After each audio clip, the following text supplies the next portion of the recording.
स्वागत है इस नए एक्सप्लेनर में। यार आईपीएल 2026 में क्या ही पागलपन चल रहा है ना। आज हम सीधे उन अनबिलीवेबल हाइज और एगनाइजिंग लोज को ब्रेक डाउन करने वाले हैं जो हाल ही के मैचेस में देखने को मिले हैं। फैंस के रिएक्शंस तो एकदम केओटिक हैं ही, और सच कहूं तो जो डेटा सामने आया है वो और भी ज्यादा शॉकिंग है। Okay, let's dive into this. आज के हमारे मेन टॉपिक्स हैं। पहला, पंजाब किंग्स का तूफान। दूसरा, एलएसजी का वो अजीब रनचीज। तीसरा, केकेआर की शानदार वापसी। चौथा, राजस्थान रॉयल्स का एक और टिपिकल चोक। और आखिर में एमआई और जीटी का आने वाला बड़ा मुकाबला। तो शुरू करते हैं सेक्शन नंबर 1 से, द पंजाब किंग्स जगरनॉट। अब भाई साहब, टूर्नामेंट शुरू हुए बस 3 हफ्ते ही हुए हैं और पंजाब किंग्स ने सभी उम्मीदों और कैलकुलेशंस की पूरी तरह धज्जियां उड़ा दी हैं। उन्होंने अपने पहले 6 में से 5 मैचेस जीतकर प्रैक्टिकली एक प्लेऑफ स्पॉट सिक्योर कर लिया है। और इस दबदबे के पीछे का मेन रीजन है ये मैसिव स्कोर 254 रन्स। ये कोई मजाक नहीं है। इस स्कोर ने ऑपोजिशन के बॉलर्स को बिल्कुल तबाह कर दिया। पंजाब की बैटिंग अप्रोच में जो टोटल अग्रेसिव इंटेंट दिखा, उसने क्लियर कर दिया कि किसी पर कोई रहम नहीं खाया जाएगा। और ये फिगर्स ब्रिलियंटली इलस्ट्रेट करते हैं कि तबाही का लेवल क्या था।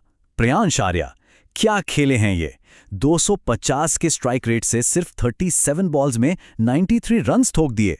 किसी अनकैप्ड प्लेयर के लगातार 2 सेंचुरी लगाने के रिकॉर्ड से ये बस 7 रन पीछे रह गए।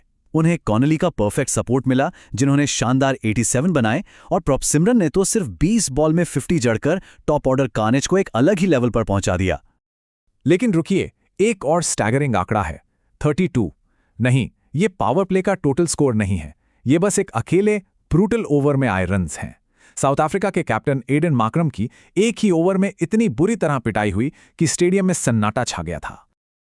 अब सबसे बड़ा सवाल ये उठता है, आखिर माकरम को इन सेट बैटर्स के आगे क्यों फेंका गया। फैंस का गुस्सा बिल्कुल वैलिड है, और इस टैक्टिकल ब्लंडर के लिए सीधा ऋषभ पंत की कैप्टनसी पर सवाल उठ रहे हैं। 2 बेहद खतरनाक और वेल सेट बैटर्स के सामने अचानक माकरम की ऐसी बलि चढ़ाना सच में समझ से बाहर था। अब आते हैं अपने दूसरे हिस्से पर, एलएसजी स्टॉल्ड रन चेज। दोनों टीम्स का कॉन्ट्रास्ट देखिए। एक तरफ जहां पीबीकेएस ने टोटल इंटेंट के साथ 254 रन्स का मैसिव स्कोर बनाया, वहीं एलएसजी की अप्रोच बेहद अजीब और पैसिव थी, जिसे फैंस बहुत क्रिटिसाइज कर रहे हैं। एलएसजी पूरे 56 रन से मैच हार गई, और वो भी 5 विकेट्स हाथ में होते हुए। अगर इसको न्यूट्रली एनालाइज किया जाए तो निष्कर्ष ये निकलता है कि टीम ने एक्चुअल में जीतने का प्रयास ही नहीं किया। ऐसा लग रहा था मानो बस ओनर संजीव गोयनका के गुस्से से बचने के लिए नेट रन रेट बचाया जा रहा हो। Now what's really interesting here is इस पूरे 254 रन के कार्नेज के बीच एक अकेला बॉलर मसीहा बनकर खड़ा था। प्रिंस यादव के फिगर्स वाकई कमाल हैं। जहां बाकी सब बुरी तरह पिट रहे थे, इन साहब ने 6.0 की बेहतरीन इकोनॉमी मेंटेन की, 25 रन देकर 2 विकेट्स निकाले, और अब सीधा टूर्नामेंट के ओवरऑल विकेट टेकर्स की लिस्ट में दूसरे नंबर पर अपनी जगह पक्की कर ली है। खैर, बॉलिंग की आफत के बाद आती है फील्डिंग की असली नाइटमेयर।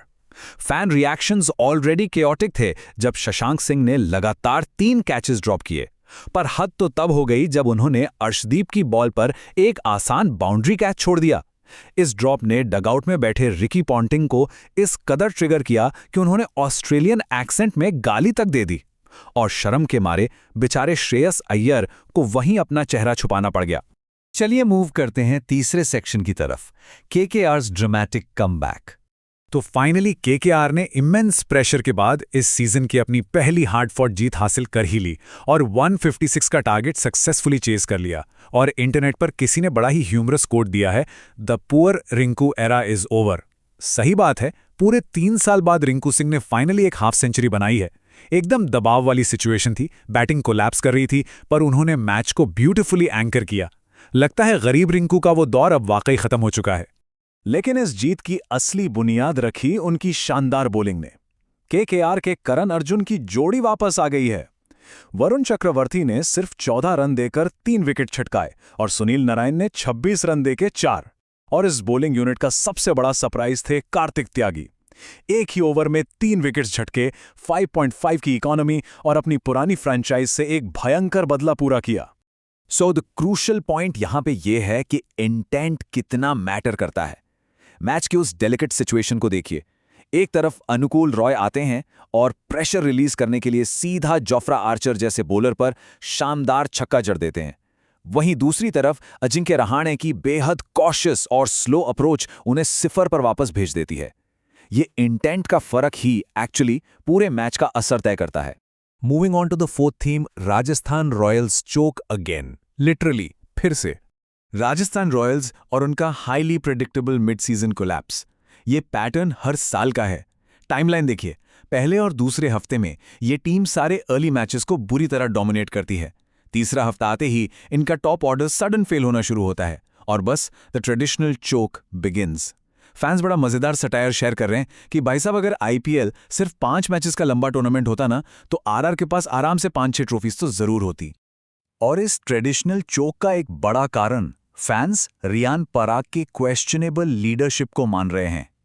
डेटा पर गौर करिए। उन्होंने बैट से 14 बॉल्स पर स्लो 12 रन्स बनाए, खुद को बॉलिंग दी तो एक्सपेंसिव साबित हुए। और सबसे बैफलिंग डिसीजन, जडेजा, जिनके स्टैट्स 3 ओवर में 8 रन और 2 विकेट थे, उन्हें इग्नोर कर दिया और आखिरी ओवर दे दिया ब्रिजेश शर्मा को। ये ऐसे टैक्टिकल ब्लंडर्स हैं जो सीधा मैच का नतीजा बदल देते हैं। हालांकि ऐसी निराशा के बीच एक हल्का फुल्का और फ्रीकिश मोमेंट भी देखने को मिला। ध्रुव जुरेल की उस अनबिलीवेबल स्टंपिंग को इंटरनेट ने एग्जैक्टली ऐसे डिफाइन किया है कि कैमरन ग्रीन को आउट करने का ये तरीका बेसिकली धोनी, बाबा रामदेव और संगाकारा की अजीबोगरीब स्किल्स का एक डायरेक्ट कॉम्बिनेशन था। सीरियसली, ये मोमेंट पूरे सोशल मीडिया पर आग की तरह फैल गया।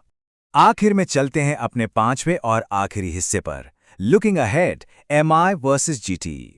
इस पॉइंट्स टेबल के आंकड़ों को देखिए। एक मैसिव प्लेयर ट्रेड ने इन दोनों बड़े फ्रेंचाइजीज की किस्मत हिला के रख दी है। मुंबई इंडियंस इस वक्त ठीक 10th पोजीशन पर टेबल के बिल्कुल बॉटम में अटक गई है और उनका अगला मैच होना है गुजरात टाइटंस से, जो खुद टूर्नामेंट में अपनी फॉर्म ढूंढ रही हैं। तो एक तरह से ये बेसमेंट की 2 स्ट्रगलिंग टीम्स के बीच की बड़ी टक्कर होने वाली है। और इसलिए हमारा आज का ये एक्सप्लेनर इस एक प्रोवोकेटिव सवाल पर आके रुकता है। क्या हार्दिक पांड्या आने वाले इस इंटेंस प्रेशर मैच में गुजरात की किस्मत पलट पाएंगे? क्या वो एज अ टॉप परफॉर्मर उभरेंगे? इस क्रूशल मैचअप का जवाब सबको बेचैनी से चाहिए। आज की चर्चा यहीं समाप्त करते हैं।